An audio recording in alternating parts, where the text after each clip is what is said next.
You are looking at Julian's pronunciation guide, where we look at how to pronounce better some of the most mispronounced words in the world, like this other curious word. But how do you say what you're looking for today?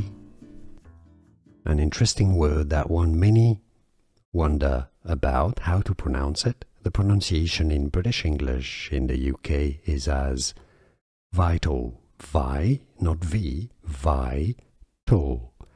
Vital, with a stress on that first syllable. Now in the US, in American English, the T is pronounced like a D. It's a flap T.